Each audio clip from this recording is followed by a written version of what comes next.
I'm wondering about the state of experimentation in Pittsburgh. I mean, I think that when things get bad, people sometimes move to a more a safer position where they're doing things that they know will sell or things that they know will, get a response, get a larger audience. And I'm just wondering, like, when you're out there talking to artists, doing your own work, how do you approach experimentation and innovation in your work? It's interesting because I think sometimes I feel like I'm like this hip-hop alien in Pittsburgh because oftentimes the type of hip-hop I do is so different than I guess the majority of hip-hop artists. And so it's kind of like, yeah, but, he's on that other stuff. But, what I try to, when I have the conversation with artists, I try to let them know that that's why I've been able to get where I've gotten in such a short period of time, because the stuff that I do is different.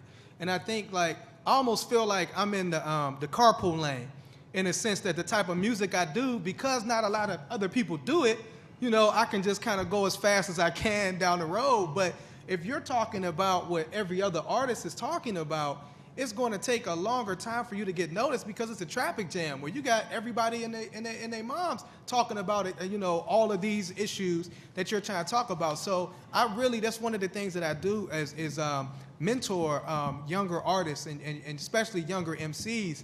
And I always try to encourage, experimentation, innovation, trying something different, finding themselves creatively. Because if you're just going to try to be just like Lil Wayne or whatever other artist is successful right now, you'll never really find your true voice. And I think that as artists, the only way you can really find that true voice is to experiment and try new and different things and see where it goes. And oftentimes that's where, I guess, me as an artist, I don't necessarily want to make music just to be consumed. I want to make music that's timeless. I want to make art that's timeless, where 20 years from now somebody can look back and say this is good now, not just something that's good for the moment. I think that the only time you can really touch on those type of things is when you try to push the envelope and try different things.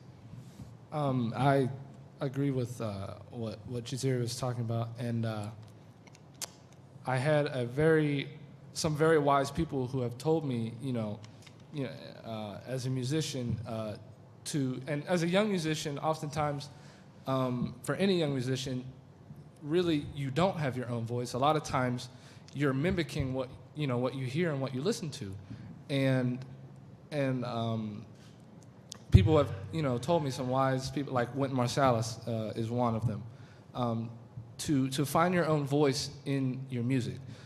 In my music. So when someone puts my CD in, they could say, that's Brett Williams.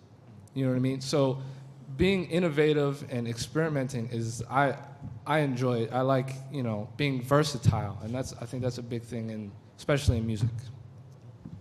And I think dance is so ever-changing. I mean, from day to day. And with So You Think You Can Dance and Dancing with the Stars and so many more opportunities out there for young dancers, I try to encourage them, get as much dance and experience as much dance as they possibly can. When I was coming up and trying to do the professional thing, it was more so either concert dance or maybe Broadway.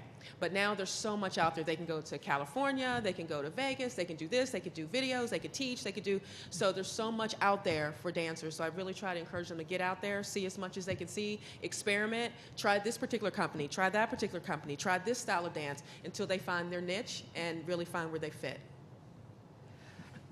My fellows project, for my fellows project, I'm creating something called a spoken word opera. And in that process, I get to decide and define what a spoken word opera is, and get to investigate that choice, that path, but also get to make it.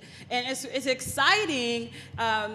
And it's exciting to be faced with the questions that people ask me about the choice of choosing the term opera and spoken word. And then, but it's also so exciting for me as an artist to really latch on to very specific points in the work that I do, and to imagine where they would go if they could go anywhere, and to just stretch that. And I have a sense of fearlessness about that, of really not, of wanting to say, yes, I'm going to do this thing, and then someone asks me a question about it, and it'll take me somewhere else with the idea. And I think that there is a sense of courage that some artists have, where they're brave enough to step and walk themselves into places that other people haven't done before. And I will also say that it can be really scary to do that if you wonder how you are going to eat at the end of your grand experiment